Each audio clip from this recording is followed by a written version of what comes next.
राम राम राम, श्री राधे राम राम।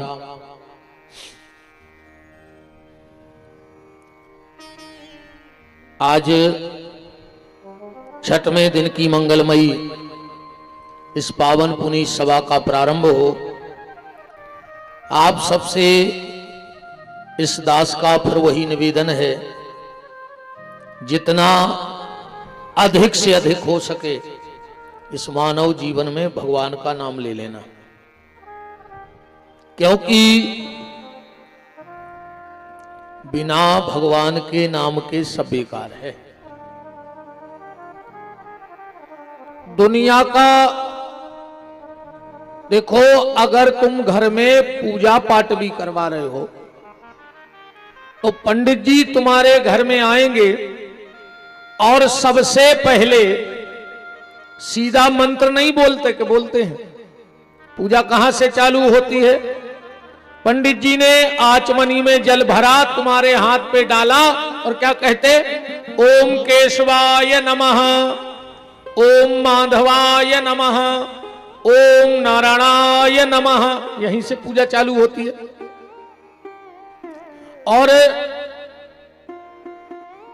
जब संकल्प भी होता है तो उसमें बहुत कुछ बोला जाता है। संकल्प में तिथि, नक्षत्र, मुहूर्त। और पंडित जी सबसे पहले क्या कहते हैं? यजमान से कहते 3 बार विष्णु बोलो, कहते तो यजमान कहे विष्णु विष्णु विष्णु, और फिर पंडित जी कहे हरि ओम विष्णोर विष्णोर विष्णु तदा विष्णुराज्ञा प्रवर्तमान सद ब्राह्मण प्रार्थे। फिर तो लंबा चौड़ा है। और आखिरी में पंडित जी क्या कहते? जब पूरी पूजा हो जाती, बोले एक आचमनी जल आसन के पास छोड़ो और नेत्रों से लगाओ, और जिस भी प्रधान देवी देवता की पूजा हो रही होगी, पंडित जी कहेंगे विष्णार्पणमस्तु, शिवार्पणमस्तु। तो प्रारंभ भी भगवान के नाम से और विश्राम भी भगवान के नाम पे। और शास्त्र तो यहां तक कहता है 3 लोगों के लिए वो गांव छोड़ देना चाहिए, वो परिवार छोड़ देना चाहिए, वो मोहल्ला छोड़ देना चाहिए। कहां? जहां भगवान के नाम लेने वाले ना हो। 3 लोग वहां ना रहें। संत श्री मलूकदास जी ने कहा है कि मलूक तहां मत जाइयो जहां न हरि को नाम, और दिगंबर के गांव में धोबी को का काम। बताओ, जहां बिना कपड़ा के लोग रहते हों, उते अगर कोनो कपड़ा धोबे बारो रेन लगे तो भूखों ने मर जे। बताओ, अंधेरों के गांव में कोनो चश्मा बेचन लगे, भूखों ने मर जे। टकलों के गांव में कोनो सैलून खोल लेवे, भूखों ने मर जे। ऐसे ही जहां भगवान का नाम ना हो, वहां 3 लोगों को नहीं रहना चाहिए। 3 लोग कौन?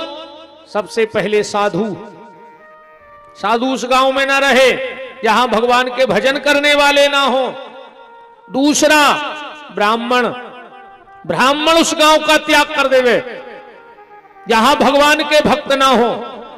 और तीसरा है वैष्णव। वैष्णव का मतलब है जो भगवान का है। वैष्णव किसी जाति का नाम नहीं है, जो भगवान का है वो वैष्णव है। देखो, एक बात कहें, कोई भी जाति नीच नहीं होती। बहुत ध्यान से सुना, कोई भी जाति नीच नहीं होती, पर हर जात में 2-4 नीच जरूर रहते। ऐसी कौन जात ने कहा ये में 2-4 नीच न होए। और वे पूरी समाज की सत्यानाश कर रहे हैं भी नीच, हर समाज में रहते हैं। तो वैष्णव का मतलब किसी जाति से नहीं है, वैष्णव का मतलब है जो भगवान का है। अब भगवान के बनने ही में फायदा है, और किसी का बनने में कोई फायदा नहीं। इस दुनिया में किसके बनोगे? या दुनिया ऐसी है, अगर या दुनिया अच्छी होती, बहुत ध्यान से पकड़ियो जवाब, अगर या दुनिया अच्छी होती तो आदमी तो रोत नहीं आऊ, तो हर आदमी रोता थे, वो जानत है कि यह जगह अच्छी नहीं है। आदमी रोत कहां जात? गड़बड़ जगह। आज तक कहू के तुम शादी में गए रोत गए, क्योंकि लड़का की पंगत हो और तुम गुलाबगंज के रेलवे पुल से रोन लगे हो। पर जब कछु गड़बड़ हो जाए तो ते हंसत गए। ये दुनिया ठीक नहीं है, इसीलिए यहां जो भी आता है उस परमात्मा को छोड़कर तो रोते हुए आता है कि कहां फंसा दिया हमें इस संसार में। पर अगर तुम चाहो तो आए तो हो रोते हुए, क्योंकि ये जगह ठीक नहीं है। फिर भी अगर तुमने यहां आकर कुछ अच्छा काम कर दिया तो एक दिन सबको रोता हुआ छोड़ के जरूर जाओगे। तुम्हारे जाने से लोग रोएंगे, पर जब कछु अच्छो कर हो, ना फिर आदमी जाके के अच्छो आरे पापी मार गाओ, मुंह पे भली कछु कहे, पर असल में पीठ पीछे तो फिर भाई के यार ठीक रहो, पेरे सो या तो गांव भर को अच्छो सूरज गाओ, वो तो है ना।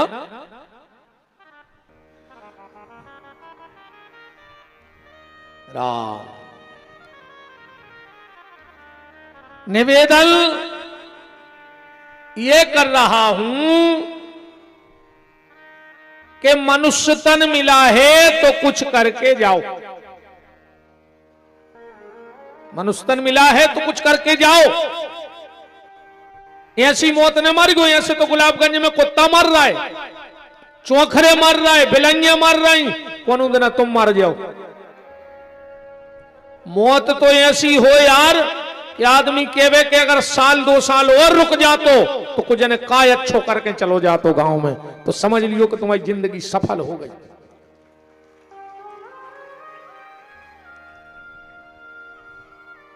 तो जहां भगवान के भजन करने वाले ना रहें उस जगह को छोड़ने में ही फायदा है। अच्छा, पिताजी को छोड़ने में पाप लगता है कि नहीं लगता?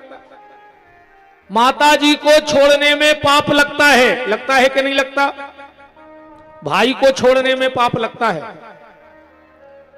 पुत्र को छोड़ने में पाप, पति को छोड़ने में पाप, गुरु को छोड़ने में पाप। हम एक लिस्ट दे रहे हैं तुमों को, बताइए नो रहे कहूं अगर पाप लगो हुए तो। ठीक, विभीषण ने रावण जैसो भैया छोड़ दो, का विभीषण को पाप लगो। मीरा ने राणा जैसो पति छोड़ दो, का मीरा को पाप लगो। राजा बलि ने शुक्राचार्य जैसा गुरु छोड़ दिया, क्या पाप लगा। आत्मदेव ने धुंधकारी जैसो बेटा छोड़ दो, का पाप लगो। प्रहलाद ने हिरण्याकश्यपु जैसो बाप छोड़ दो, पाप लगो का। क्योंकि गोस्वामी तुलसीदास जी कह रहे हैं कि तजहु ताहे कोट बेरी सम, यद्यपि परम स्नेही अजय नहीं न प्रिय राम वैदेही। जिनका श्री सीताराम जी के चरणों में प्रेम ना हो उसे लाखों लाख शत्रुओं के समान त्याग देना चाहिए। जो राम का नहीं वो किसी के काम का नहीं। जो भजन ने करे वो अपने काम को नहीं आ। क्योंकि हमारे सिद्धांत जात पात पूछे नहीं कोई, और हरि का भजे सो हरि का होई। भजन करो तो अपने हो, और भजन नहीं कर रहे तो फिर सीताराम। भरत ने कैकई जैसी मां छोड़ दी, क्या पाप लगा? मुझसे परसों पर्ची दी थी कि थोड़ा सा भरत चरित्र बोल दो। अब बात याद आ गई है तो एक भाव देखो आप भरत जी को, जो आज समाज के लिए ज्वलंत समस्या बनी है, उसको भरत के चरित्र से समाज के इस कलंक को मिटाया जा सकता है। क्योंकि आज सबसे ज्यादा दिक्कत परिवारों में है। वो परिवार तोड़वे को काम दो जनों ने करो है। मोड़ी को घर अगर को उन्हें मिटाओ है तो की मताई ने ये धरे हैं अपनी मोड़ियों के घर में लोग हरिए 24 घंटा फोन पे चिपकी हैं। का बना लो, का खा लो, जहर बना लो, तुम खा ले मर जा, जे में हम सुखी हो जाएं। सत्यानाश करें दे रही अपनी बेटियों के घरों को, 24 घंटा फोन पे चिपकी। और एक बात और सुन लो, जिस बेटी का लगाव शादी के बाद, जिस बेटी का लगाव शादी के बाद ज्यादा मायके से होता है, वो ससुराल का सत्यानाश कर देती है। ज्यादा लगाव उसका ससुराल से होना चाहिए, ना कि मायके से। ऐसी लोग हरिया लगाई है तुमने, पेल की मताई हरे के पहुंचाती बिटियों को कि बेटा जा रही हो, बिटिया जाते आओ, 2 बातें से लियो। और आज की कहते सुनो, अगर सवेरे सास जल्दी जगा देवे तो हमें फोन करियो, हम पापा को पहुंचा कर थाने पहुंचा दें। बड़ा ही मंगलमय सौभाग्य है। परम श्रद्धेय पूज्य महामंडलेश्वर श्री परमेश्वर दास त्यागी जी महाराज मोरकुटी गौशाला श्रीधाम वृंदावन, जिनका जन्म इसी क्षेत्र की मिट्टी ग्राम हाथिया खेड़ा गुलाबगंज विदिशा, इसमें लिखा है महाराज जी ने 15 साल की आयु में विदिशा में संत दीक्षा ली और हिमालय में तपस्या करने के तत्पश्चात श्रीधाम वृंदावन की पावन रज में साधु संतों की परम सानिध्य में इस अपने दिव्य जीवन को प्रारंभ किया। ऐसे परम श्रद्धेय पूज्य महामंडलेश्वर त्यागी जी का पावन पदार्पण इस व्यासपीठ पर हो रहा है। दास का दंडवत है और बहुत बहुत मान, जोरदार तालियों से पूज्य महाराज श्री का आप वंदन अभिनंदन करिए, क्योंकि संत दरस जिमि पातक टरई। भगवान के दर्शन करने से पाप नहीं टरता। बहुत ध्यान से आज की बात को पकड़ना आ गई है दिमाग में। तो महाराज जी एक पुष्पहार दो भैया, शास्त्री जी।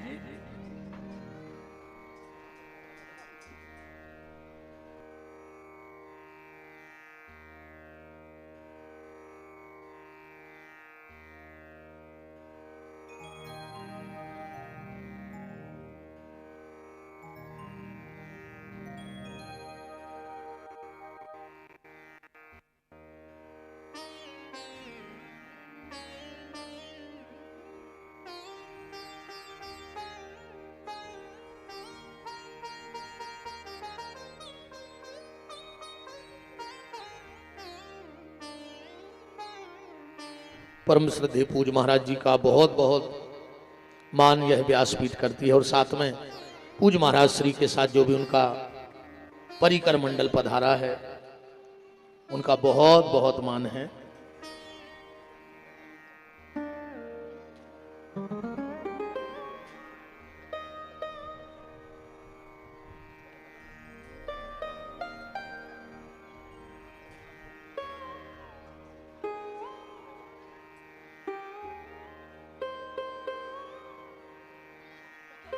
जी जी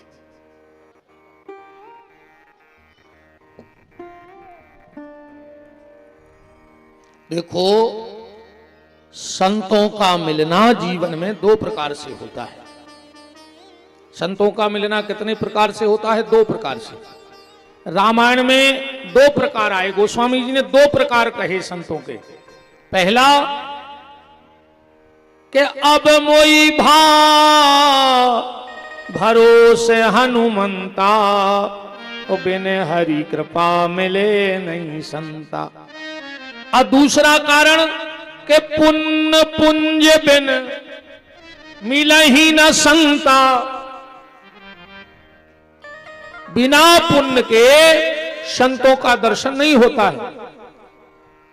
अब दो रास्ते बता दिए, मान के चलो गुलाबगंज जाने के दो रास्ते, एक तो विदिशा तरफ से आ जाओ, एक बासोदा तरफ से आ जाओ। तो अब हमें यह कैसे पता लगे कि अगर किसी संत का हमें दर्शन हुआ है तो यह भगवान की कृपा से हुआ है या हमारे पुण्य के कारण हुआ है? ये कैसे पता लगेगा कि संतों का दर्शन हमारे पुण्य से हुआ है या परमात्मा की कृपा से हुआ है? इसका सीधा सीधा उपाय है, अगर तुम किसी संत से मिलने उनके आश्रम पे गए हो तो ये तुम्हारे पुण्यों का कारण है। अगर तुम किसी संत से मिलने उनके आश्रम तक गए हो तो ये तुम्हारे पुण्य है। और अगर कोई संत तुमसे मिलने तुम्हारे गांव आए हैं तो ये रघुनाथ जी की कृपा का फल है, ये भगवान का आशीर्वाद है कि संत स्वयं दर्शन देने आए हैं। और कितनी भी जीवन में कठिन परिस्थितियां चल रही हों और अगर संत दर्श हो जाए तो समझना कि अब जीवन की विपत्ति का अंत है और भगवत जीवन का प्रारंभ है। विभीषण कितना कष्ट में था, पर जब हनुमान जी मिलने गए और उसी दिन से विभीषण के जीवन का परिवर्तन हो गया। तो बात हम आपसे यह कह रहे थे कि परिवारों को किसने तोड़ा? तो सबसे पहले तो बहू की मम्मी ने तोड़ो है परिवार, और दूसरो परिवार तोड़ दो इन गुनियों ने और पंडों ने। हाँ महाराज जी, ये जितने गुनिया पंडा जे थारे भर रहे हैं इनने परिवारों की सत्यानाश कर दी। वैसा ही तो परिवारों में बन नहीं रही, और को गुनिया के पंडा के थार पे गो सोने लोग उठा के इतनी और कह दे कि तुम्हारे भैया ने कछु तुम पे करवा दो, वो की सत्यानाश कर दी के घर के। अब कबू जोन ये थारे भरत हैं, कबू इनके जोतवा इनके मंच को खेल, कबू पर्दा के पीछे देखियो, ये तुमसे ज्यादा परेशान मिले। ये जितने तुम परेशान नहीं है जितने ये गुनिया पंडा परेशान है। हमें क्या बताओ, जब तुम दूसरे की समस्या मिटा सकत हो तो खुद की काय नहीं मिटा पा रहे?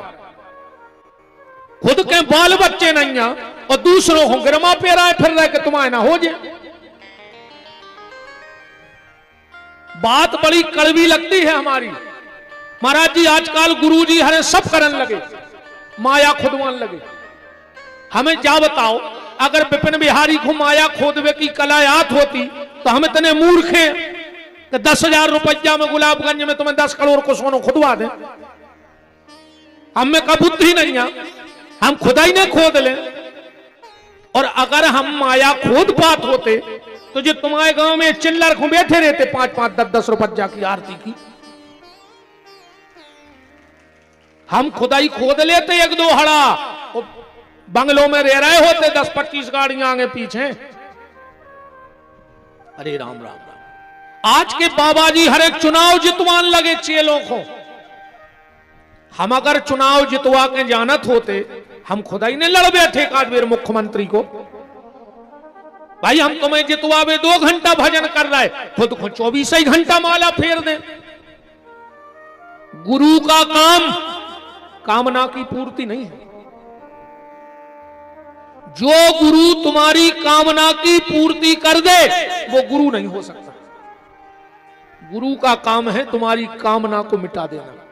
जब तुम्हारी कामना संसार से मिट जाएगी तब परमात्मा से मिलने की ललक लगेगी, और यही सच्चे गुरु का काम है। तो परिवार बर्बाद करे दो जनों ने, जो झारा फूंकी करे थे, जो कछु बतात हैं, ऐसी सत्यानाश करी है उन्होंने परिवारों की। अच्छा वो और कुछ नहीं बताएंगे, ये जा भर बताऊ थे कि तुम्हारी सास कछु करवाए हैं, तुम्हारी बहू कछु करवाए हैं, तुम्हारे समधी ने कछु करा दो। अरे यार तुम्हारे लगा अगर दिव्य ताकतें हैं तो तुमने जब काहे नहीं बताई कि 26 भारत के जवान पहलगांव में मारे गए हैं, जब बता देते यार अपन उनको बचा लेते।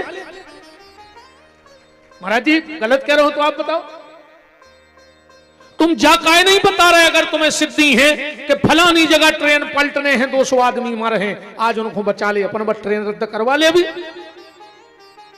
तुम जा नहीं बता पा रहे कि उते बाढ़ आ रही, कहते बाढ़, हाँ अकेले तुम्हारे भैया कछु करवाए और तुम्हारी बहन कछु करवाए, सो लुगाई क्या धारदाइयों के घर में बिल्कुल नहीं पड़ेगा। तुम हो रहे तो विशेष कर सत्यानाश तो तुम करें। बात चल रही है कि तजहु ताह कोट बेरी सम यद्यपि परम स्नेही, और जिन्हि न प्रिय राम वैदेही, जिनका श्री सीताराम जी के चरणों में प्रेम ना हो उसका त्याग कर देना चाहिए। भरत पिता तजो प्रहलाद, भरत तजी महतारी। मुझे थी किसी की जिज्ञासा के 2 शब्द भरत जी पे बोलना, तो सिर्फ एक भाव, जब 14 साल बाद राम जी अयोध्या लौट कर आए तो सबसे पहले किससे मिले? प्रथम राम भेंटे कैकई, माता कैकई के पास गए। 14 साल हो गए हैं कैकई ने जिस दिन से चित्रकूट से लौट के आई है, किसी को नजर उठा के नहीं देखा है, आंखें नीची करी बैठी रहती है। किसी ने माता कैकई से कहा कि माता तुम किसी को देखती क्यों नहीं? कैकई ने कहा किसको देखें, कौन है मेरा? मेरी वो हालत हो गई है अयोध्या में कि जिसको सबसे ज्यादा मैंने चाहा उसने मुझे छोड़ दिया। मैंने भरत को बहुत चाहा था तो भरत ने मुझे छोड़ दिया, और जिसने सबसे ज्यादा मुझे चाहा उस राम को मैंने छोड़ दिया। क्या स्थिति बन गई मेरे जीवन की? तो किसी को नहीं देखोगी? कैकई बोली आंख उस दिन उठेगी जब मेरा राम 14 साल बाद अयोध्या लौट के आएगा, उस दिन किसी को देखूंगी। अब मैं किसी को देखना ही नहीं चाहती। आज जैसे ही राम ने प्रणाम किया, माता कैकई ने नजर उठा के देखा, आंखों में आंसू झलक पड़े। कहा राघव आ गए? हाँ मां मैं आ गया। कैकई ने कहा राम मुझे मां मत कहो। क्यों? क्योंकि मैं पापिन हूं। राम ने कहा कौन कहता है मेरी मां पापिन है? बोले राम ये सारा संसार कहता है कि कैकई पापिन है। राम ने कहा मां जो मेरी मां कैकई को पापिन कहेगा वो राम का दुनिया में सबसे बड़ा शत्रु होगा। मेरी मां पापिन नहीं हो सकती। कैकई ने कहा राम तेरे पास ऐसा कोई सबूत है जिससे तू ये सिद्ध कर दे कि तेरी मां कैकई पापिन नहीं है? राम ने कहा मां मेरे पास वो सबूत है, वो सबूत है जो दुनिया में कोई विद्वान झुटला नहीं सकता है। क्या सबूत है? और राम जी का सबूत देखना, तर्क देखना राम जी का। राम जी ने कहा मां मैं हाथ उठा के घोषणा करके कहता हूं कि कैकई दुनिया की सबसे पुण्यात्मा मां है। बोले कैसे? कैकई ने कहा राम ने कहा मां जिस मां ने भरत जैसे संत को जन्म दिया हो वो मां पापिन हो कैसे सकती है? क्योंकि किसी पापिन के गर्भ में किसी संत का जन्म नहीं होता है। नारी जने तो भक्त जन के दाता के सूर, और वरना नारी बांझ रहे मती गमावे नूर। एक कुल में अगर कोई एक वैष्णव का जन्म हो जाता है, संत का तो छोड़ दो, पूरे कुल खानदान में अगर एक वैष्णव का जन्म हो जाए जो कंठी पहनता हो, तिलक स्वरूप करता हो, भगवान नाम जप करता हो, तो उसके पूरे कुल का उद्धार परमात्मा कर देता है। और जिसके कुल में कोई संत का जन्म हो जाए, समझ लेना वो कुल नहीं, वो क्षेत्र धन्य है। जैसे महाराज जी ने आपके क्षेत्र को धन्य कर दिया। राम कहते हैं, मां, जिस मां ने भरत जैसे संत को जन्म दिया हो, वो मां पापिन हो ही नहीं सकती है। कैकेयी ने कहा, राम तुम मानते हो कि मैं पापिन नहीं हूं? राम ने कहा हां। तो कैकेयी ने कहा, राम क्या मैं तुझसे एक वरदान मांग सकती हूं? पूरी अयोध्या को पसीना आ गया कि 14 साल पहले एक वरदान मांगा था, राम आज लौट के आए हैं, अब पूरे के जमीन पे पैर नहीं रखा और ये कैकेयी फिर वरदान मांगने को तैयार हो रही है। बगल में भरत जी खड़े थे, चिल्ला करके कहा, राजमाता कैकेयी, खबरदार जो आगे कुछ बोला तो। और जो इतना राम जी ने सुना, बारे मर्यादा पुरुषोत्तम मेरे राम, बारे मेरे प्रभु, तुरंत चिल्ला के कहा, भरत उंगली नीची कर, मैं 14 साल के लिए अयोध्या छोड़ के क्या चला गया? तूने तो मेरे कुल की मान मर्यादा, मेरे क्षत्रियता को नष्ट कर दिया। ये क्षत्रियों के घर की शोभा थोड़ी थी। भरत जी तो चरणों में गिर पड़े, भैया आपने इतना बड़ा कलंक लगा दिया, वो भी बिना विचारे, बड़ा वो भी बिना विचारे। मैंने क्या गलती कर दी प्रभु? ईगो ने बढ़ाने आवाज बढ़ा दिया, मैंने क्या गलती कर दी? और राम का जवाब सुनना, तुम लोग भी इस बात को गांठ में बांध लेना, अगर आत्मा ने मरी हो तो। अरे कहूं आत्मा मर गई हो तो कथा के बाद फांसी लगा के तुम भी मर जज्जो, फिर काय खोजी रहा है? राम ने कहा, भरत हमारे घर की एक मर्यादा थी कि जब हमारे घर में दो बड़े बात करते हो तो छोटों को बोलने का अधिकार हमारे परिवार में नहीं है। जब मैं और मेरी मां बात कर रहे थे, तू कौन होता है बीच में बोलने वाला? और मैं आपसे निवेदन करता हूं, कभी तुम भाई भाई में झगड़ा हो जाए, भैया भैया हो वो तो हो जाएगी, पर एक प्रतिज्ञा कर लियो, जब तुम भाई भाई में बातचीत हो रही हो तो अपनी पत्नी को बीच में बोलने का अधिकार मत देना। विपिन बिहारी का वचन है, तुम्हारा घर मिटेगा नहीं। क्योंकि जब जब भाइयों भाइयों में झगड़ा होता है तो पेट्रोल का काम ये करती हैं। फिर ऐसे कान भरत हैं वो पूरा घर जलाकर राख कर देते। बहन जी हरो तुमसे भी निवेदन है, वे भैया भैया आए लड़े भिड़े हैं, पर तुम देवरानी जिठानी भर प्रेम से बोलत रहिए। तुम आओ घर बैकुंठ बनो रहे, और जहां तुम कूदी बीच में, महाभारत में तो खेल रही थी कि एक पक्ष बच गया तो पांडवों को, पर ये महाभारत में दो ही पक्षों को विनाश हो जाए, दो ही भाइयों को नाश हो जाए। ध्यान रखिए हुए बात को। महाभारत के युद्ध में एक पक्ष बचा था, पर तुम्हारे घर में दोनों पक्ष में कोई नहीं बचेगा। इसलिए भाई भाई कभी। राम ने कहा, मां मांगो क्या चाहती हो? कैकेयी ने आंखों में आंसू भर के कहा, राघव मेरे बेटे, मेरे लाल, अगर देना है तो एक वरदान दे दो बस। 14 साल हो गए हैं राम, इस भरत ने मुझसे कभी मां नहीं कहा है, एक बार इस भरत से मुझे मां कहलवा दे बस, और कुछ नहीं चाहिए मुझे। राम ये कान तरस गए हैं बेटा, जिस दिन से तू गया है, जानता है ये भरत मुझे बुलाता है तो क्या कहता है, आओ राजमाता कैकेयी आओ। राम ऐसे लगता है जैसे किसी ने गरम भाला मेरी छाती में घोंप दिया हो, एक बार इससे मुझे मां कहलवा दो।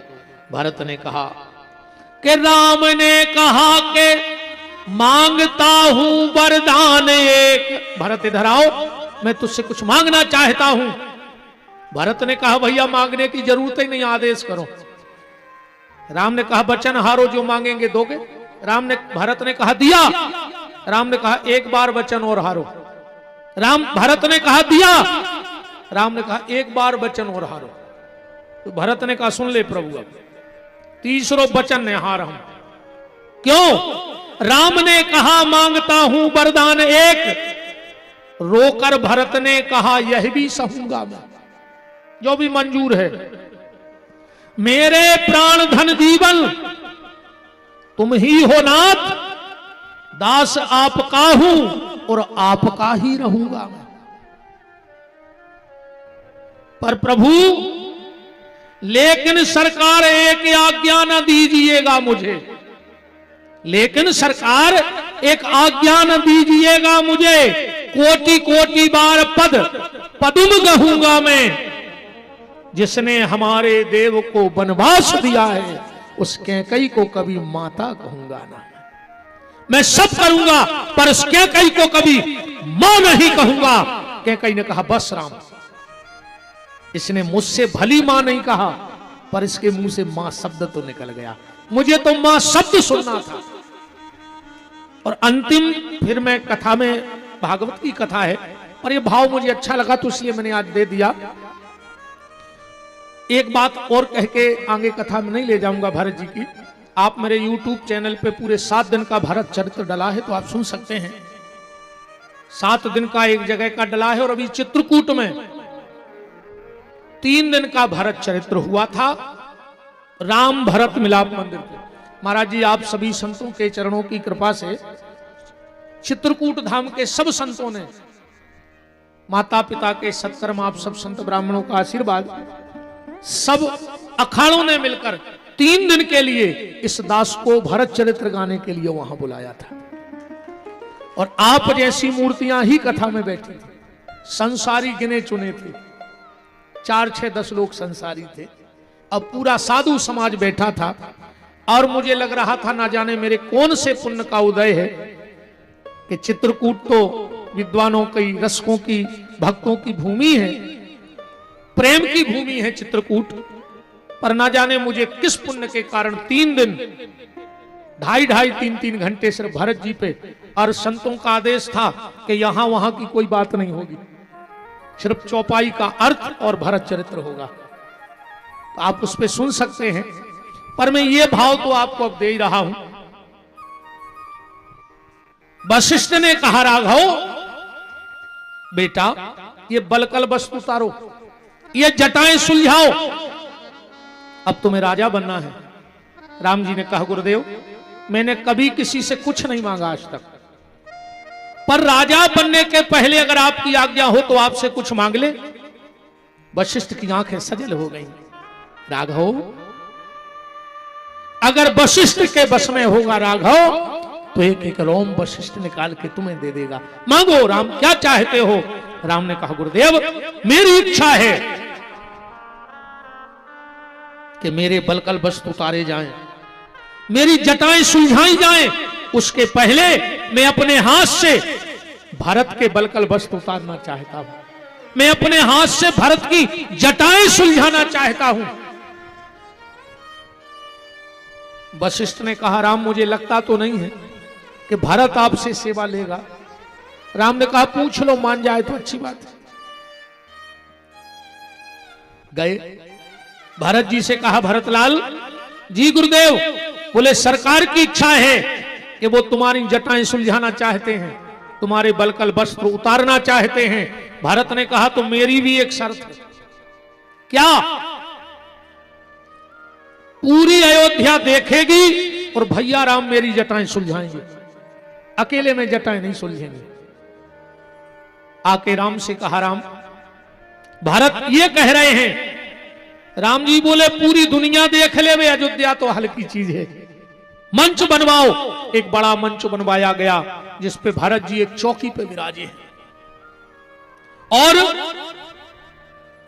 राम जी एक एक जटा का बाल सुलझा रहे हैं।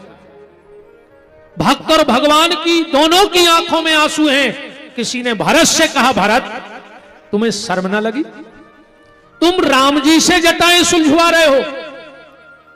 और भरत का जवाब सुनना।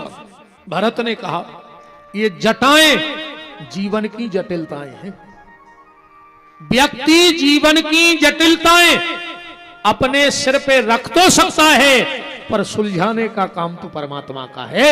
ये दुनिया जटिलता नहीं सुलझा सकता। किसी ने कहा ये काम तुम भीतर करवा सकते थे, बाहर क्यों लाए? भरत जी बोले इसीलिए तो। अब वही बात सुन लो, राम ने कहा इनको केस कहा जाता है, बालों को क्या कहा जाता है? केस। भरत ने कहा मैं दुनिया के हर भाई को यह बताना चाहता हूं कि सच्चा भाई वो नहीं है जो भाई को केस में उलझा देवे, सच्चा भाई तो वो है जो भाई के केस सुलझा देवे। महाराज जी आज भाई भाई को केस में उलझाए बैठा है। आप कचहरी चले जाओ, अगर आज की तारीख में 20 फैसले हुए होंगे तो उसमें 15 फैसले कुल खानदान समाज और परिवार के सुलझे होंगे। सबसे ज्यादा समाज लड़ रही, सबसे ज्यादा भैया लड़ रहे, सबसे ज्यादा कुल खानदान के लड़ रहे। एक एक बेटिया जमीन पे हो, भैया की घटकी काट में फिर रहा। रात में भरत चरित्र पढ़ रहे और सवेरे भैया की मूड़ काट में फिर रहे। कौल है अगर तुम सगे भैया से पैर बांधे हो और तुम्हारे घर में कोई रामान धरी होए तो आ जाई ले जाकर कुआ में सरा दियो। बर रामान भी रोत है तुम्हारे घरे धरी धरी कि हम कौन पापी के घरे आए कि रामायण रखे हैं। तो चरित्र महाभारत को कर रहा हूं, रामायण सरादी को कोल है तुम्हें, और ना फिर आ जाई भैया से बेर तोड़ दियो, आ जाई भैया से बेर बंद कर दियो। अगर भाई भाई में बैर है। महाराज जी में एक जगह कथा करने गया, यज्ञ था 9 दिन का, हमें 2 दिन का टाइम मिला, वो भी रात्रि में। तो वहां परम श्रद्धेय पूजपाठ जगत गुरु कामतानाथ पीठाधीश्वर रामस्वरूपाचार्य जी महाराज का दिव्य प्रवचन चल रहा था। तो हमारा तो ये लोग था कि हमें दर्शन हो जाएगा, कथा तो ठीक है, और विद्वानों के सामने बोलने की सामर्थ्य तो हमारी है नहीं। पर मैं जब पहुंचा, महाराज जी ने माइक से कह दिया कि मेरा बेटा आ गया है विपिन, अब ये भरत चरित्र सुनाएगा 2 दिन। अब उनका आदेश हो गया। मैंने पहले दिन जो भी इन संतों की कृपा से बना, वाणी से मैंने बोला। अब फिर एक जगह 11 बजे तक महाराज जी प्रवचन चला और 11 बजे मुझे एक घर में रोका गया। तो एक आ गए, बड़े आदमी थे, बड़ा मकान था, पैसे वाले थे, उनके यहाँ में रोक दिया। वो आए महाराज जी, प्रणाम करके हम अपने ठाकुर जी की सिंहासन लगा ही रहे थे कि हमने कहा इनको शयन करा दें, कुछ हम पाएं और सो जाएं। तो बोले महाराज जी मैं तो था नहीं, पूरे गांव के क्षेत्र के लोग कह रहे कि कमाल का भरत चरित्र बोला है। हमने कहा आप कहां थे? बोले मैं गया था, पर आपसे निवेदन है कि कल और आप उसी विषय पे बोले। हमने कहा आप कहां गए थे? बोले मेरी पेशी थी, मेरे भाई से 2 एकड़ जमीन का केस चल रहा, आज उसकी पेशी थी। हम महाराज जी बैग की चेन पकड़े थे ठाकुर जी की, मैंने सीधी खींच दी। हमने इन लोगों से कहा कि एक काम करो, जल्दी हमारा सामान पैक करो, हम किसी स्कूल में रह लेंगे, हम किसी वृक्ष के नीचे रह लेंगे, पर हम इसके घर में नहीं रहेंगे। बोले क्यों महाराज जी? हमने कहा हम मौत फट है महाराज जी, हम जो मुंह में आएगा हम बोल देंगे, कोई भी हो। हमें पता है कि जो अंदना आ गई हुज्जे सो हमें कोई बचा नहीं सके, और जो अंदना नो आई नन्या सो हमें मार नहीं सके। ठीक, मरबे को डर हमें ऐसे नहीं आ कि ने हम आओ का छूते आए और ने हम आए बाद देते छूट नहीं आए कि हम चले गए सुमाओ जो छूट गो, या हम आओ का छूहे ही नहीं सूर्य काजे ने हम का छूले के आए थे कि हमें जो दुख आए कि भज्जा हमें तो सामान ले आए थे, जो तो वापस हो ही जाए। सुनने अपनो इतने कछु आए, सुने अपन हुंजवाए कि भज्जा हम अब्बाई मर रहे, कौन को का हुज्जे जे को जो हुज्जे सो राम जी सबकी इच्छा पूरी करा। वे बोले महाराज जी ये क्या बात है?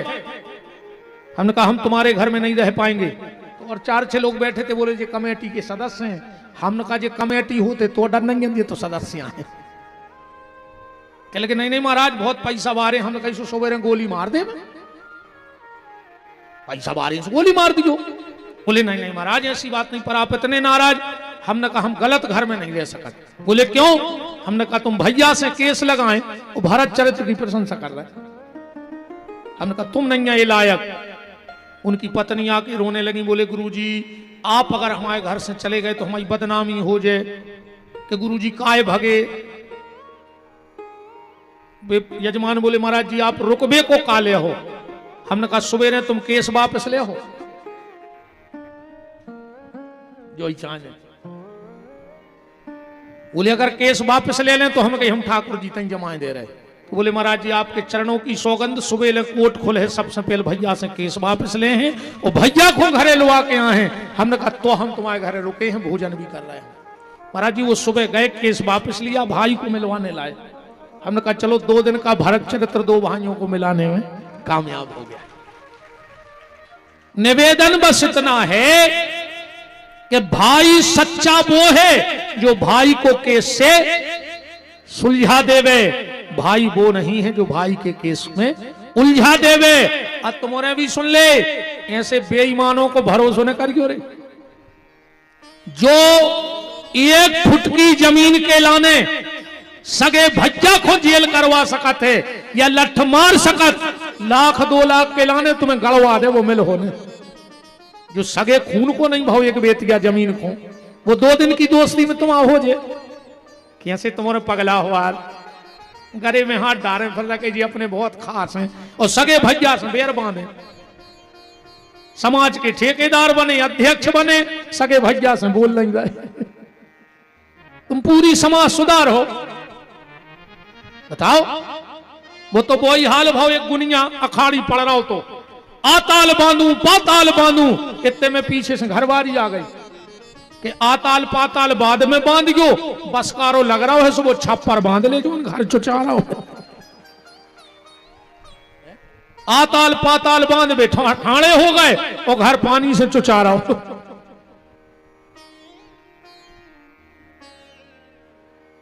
बात यहां से आज प्रारंभ हुई थी कि मलूक तहां मत जाइयो जहां न हरि को नाम, और दिगंबर के गांव में धोबी को का काम। जहां बिना कपड़ा के लोग रहे वहां कोई कपड़ा धोने वाला रहे तो भूखे मर जाए। ऐसे ही जहां भजन करने वाले ना हो वहां साधु को, ब्राह्मण को और वैष्णव को उस जगह का त्याग कर देना चाहिए। कल आप चर्चा में सुन रहे थे ठाकुर जी का जन्म हुआ।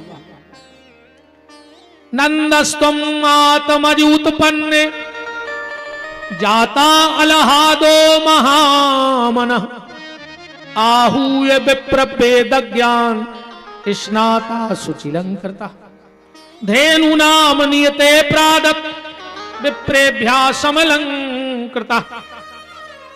नंद बाबा ने ब्राह्मणों को हाथी दीने, घोड़ा दीने और दीनी पालकी, नंद के आनंद भयो जय कन्हैया लाल की।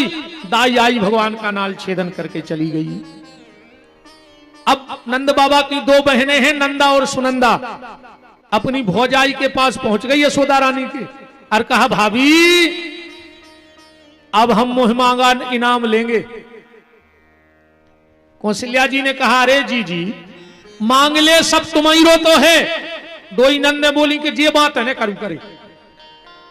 महाराज जी जब बिल्कुल झूठी बात आए, जन जी आजकल जगत भगत कहने लगे चेला चपाटे कि गुरु जी सब तुम्हारी आए, जब बिल्कुल शुद्ध झूठी आए। हाँ अपन से नहीं कहने लगा गुरु जी सब आप ही को है, मकान है गुरु जी आप ही को आए तो तुम काहे रह रहे, खाली करो भाई। हम आए तो हम रह रहे हैं। कोई गाड़ी लिया है गुरु जी आप ही की आए तो चाबी हमें दो, फिर हम सागर ले जाए, तुम कब्जा काहे ठोकर। आदमी बाहर से कहते सब भगवान को आए और भीतर से कहते हम और हमारे बाप को आए, वो तो भगवान आए थे। ऐसा ही आए, बाहर से कहते भगवान को आए और भीतर से कहते हम और हमारे बाप को आए। जय स्वभाव बदल दे प्यारे, उधर नहीं तो मुक्त हो गए दुनिया से। कौन सा स्वभाव? अभी हम बाहर से कह रहे हैं कि सब भगवान का है और बाहर से भीतर से कह रहे सब हमाओ आए।